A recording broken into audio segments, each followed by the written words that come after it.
Il était une fois, dans un royaume prospère situé au bord d'un grand lac en Afrique, un roi nommé Abiola. Ce roi régnait avec sagesse et justice, et il était respecté de tous. Abiola était un souverain puissant, mais malgré tout son pouvoir et sa grandeur, une ombre de tristesse planait sur lui. Lui et sa reine, Yejide, n'avaient pas encore eu d'enfant, et sans héritier, l'avenir du royaume semblait incertain. Les années passaient, et même si le roi Abiola continuait à diriger son peuple avec sagesse, son désir de fonder une famille devenait de plus en plus pressant. Les anciens du village et les guérisseurs avaient souvent essayé de remédier à cette situation. Ils avaient offert des prières, des potions et des rituels pour bénir le couple royal, mais en vain. Chaque année, lors des grandes célébrations du village, les habitants demandaient aux dieux d'accorder un enfant au roi et à la reine. Mais aucune réponse ne venait des cieux et l'espoir commençait à s'estomper. Un jour, lors d'une grande fête célébrée en l'honneur des ancêtres, un vieil homme mystérieux arriva dans le village. Il portait une longue robe en lin et s'appuyait sur un bâton gravé de symboles anciens. Ses yeux brillaient d'une sagesse infinie et sa présence imposa immédiatement le respect. Cet homme se présenta sous le nom de Abeni, un sage voyageur venu des terres lointaines. Il annonça qu'il avait entendu parler de la détresse du roi et de son désir d'avoir un héritier. Abeni dit alors qu'il connaissait un remède ancestral, un secret que les dieux eux-mêmes lui avaient confié. Selon lui, une plante sacrée poussait au plus profond de la forêt, près du lac sacré, où seuls les plus braves osaient s'aventurer. Cette plante, appelée Iyanu, possédait des propriétés miraculeuses. Elle pouvait guérir toutes les maladies et même bénir ceux qui la consommaient avec la capacité d'avoir des enfants. Cependant, il avertit également que cette plante était farouchement gardée par des esprits anciens et que seul quelqu'un de pur et de courageux pourrait la récupérer. Le roi Abiola, désespéré de trouver une solution, décida de faire confiance au sage Abeni. Il convoqua alors son plus fidèle guerrier, Adama, un homme réputé pour sa bravoure et sa loyauté. Adama avait combattu de nombreuses batailles aux côtés du roi et était prêt à risquer sa vie pour son souverain. Avec détermination, Adama accepta cette mission sacrée et se prépara à partir en quête de la plante Iyanu. Le lendemain, à l'aube, Adama se mit en route. Il traversa des champs fertiles, des rivières et des montagnes pour finalement atteindre la grande forêt qui bordait le lac sacré. La forêt était dense, remplie de mystères et de dangers. Chaque arbre semblait abriter des esprits anciens et des bruits étranges résonnaient dans les profondeurs. Pourtant, Adama ne faiblit pas. Il savait que l'avenir du royaume dépendait de lui. Pendant des jours, il chercha la plante Iyanu sans succès. La forêt semblait le tester, l'épuiser mentalement et physiquement. Des créatures inconnues rôdaient autour de lui et des ombres mystérieuses apparaissaient au coin de ses yeux. Un soir, alors qu'il se reposait près du lac sacré, une voix douce et mélodieuse l'appela. Intrigué, il suivit le son jusqu'à une clairière cachée, où un esprit apparut devant lui. Cet esprit, une femme d'une beauté éthérée, se présenta comme la gardienne de la plante Iyanu. Elle expliqua que la plante n'était pas un simple remède, mais un cadeau des dieux, un symbole de vie. Elle était protégée par des forces que les mortels ne pouvaient pas comprendre. Cependant, elle était prête à offrir la plante à Adama à une seule condition. Il devait prouver sa pureté et son dévouement en réussissant une série d'épreuves. Ces épreuves étaient conçues pour tester non seulement sa force physique, mais aussi son esprit, son cœur et sa loyauté envers son roi et son peuple.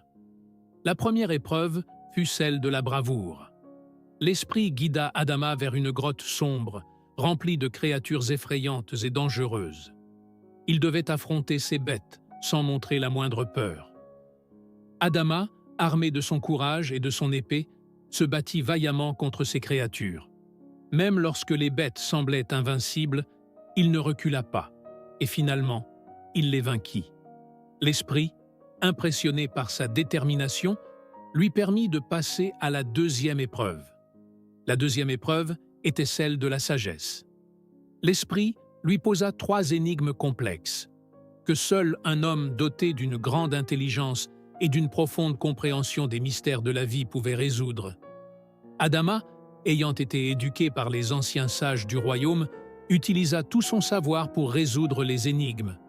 Il se concentra profondément, réfléchissant à chaque question, et après un long moment, il répondit correctement aux 3 énigmes. Enfin, la dernière épreuve était la plus difficile. L'épreuve du cœur. L'esprit emmena Adama dans une illusion où il voyait son roi, sa reine et son peuple souffrir sous une grande sécheresse.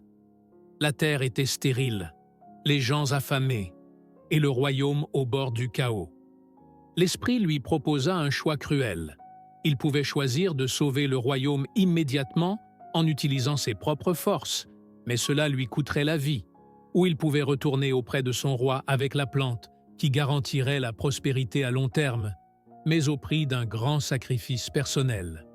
Adama, déchiré par cette décision, choisit de sauver son peuple à long terme, même si cela signifiait un lourd fardeau pour lui-même.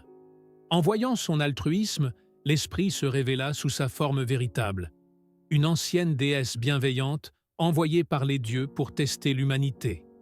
Elle félicita Adama pour son courage, sa sagesse et son cœur pur, et lui offrit la plante Iyanu, bénissant ainsi le guerrier et le royaume. Adama retourna alors au palais, où il fut accueilli en héros.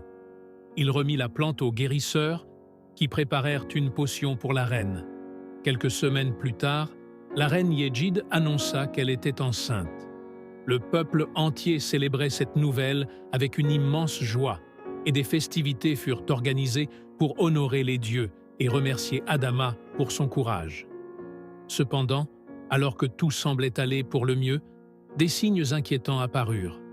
Le ciel devint soudainement orageux, des tempêtes violentes balayèrent les champs, et des maladies inconnues commencèrent à se répandre parmi les habitants. Il devint clair que la malédiction de l'ancien chaman Ngoma, autrefois banni du royaume pour sa traîtrise, pesait toujours sur le pays. Ngoma, dans sa colère, avait juré de détruire le royaume s'il n'était pas autorisé à revenir. Face à cette nouvelle menace, le roi Abiola comprit qu'il devait prendre des mesures radicales. Le chaman Ngoma était bien trop puissant pour être combattu par des moyens ordinaires. Les dieux eux-mêmes devaient intervenir. Abiola consulta alors une vieille prophétesse qui vivait à l'écart du village. Elle lui révéla qu'il existait une pierre sacrée, cachée dans les profondeurs du lac sacré, capable de briser toutes les malédictions. Cependant, pour activer son pouvoir, un grand sacrifice devait être fait. Le roi Abiola, prêt à tout pour sauver son peuple, décida d'accepter ce défi. Avec Adama à ses côtés, il se rendit une fois de plus au lac sacré. Ils plongèrent dans ses eaux profondes, et au bout d'un long périple, ils trouvèrent la pierre cachée. Mais alors qu'Abiola tendait la main pour saisir la pierre, une voix divine se fit entendre. « Celui qui touche cette pierre doit être prêt à donner ce qu'il a de plus précieux. » Sans hésitation, Abiola comprit que ce que les dieux demandaient était son propre sacrifice. Il se tourna vers Adama et lui confia la tâche de protéger son futur enfant et de veiller sur le royaume en son absence. Puis, avec une grande dignité, il offrit sa vie aux dieux en échange de la protection de son peuple. Lorsque le roi Abiola disparut dans les profondeurs du lac, le ciel s'éclaircit immédiatement. Les tempêtes cessèrent, les récoltes commencèrent à refleurir et les maladies disparurent. Le royaume fut sauvé, mais au prix du plus grand sacrifice, la vie de son roi bien-aimé. Peu de temps après, la reine donna naissance à un fils en bonne santé, qui fut nommé Abiola II en l'honneur de son père. Adama devint le protecteur du jeune prince et l'éleva dans les valeurs de courage, de justice et de sagesse. Sous sa protection, le prince grandit pour devenir un roi aussi respecté et aimé que son père. Le royaume prospéra à nouveau, et l'histoire du roi Abiola, qui avait tout sacrifié pour son peuple, fut transmise de génération en génération. Les villageois se rassemblaient autour du feu chaque nuit pour raconter son histoire, honorant sa mémoire et célébrant la paix et la prospérité qu'il avait apportées à son royaume.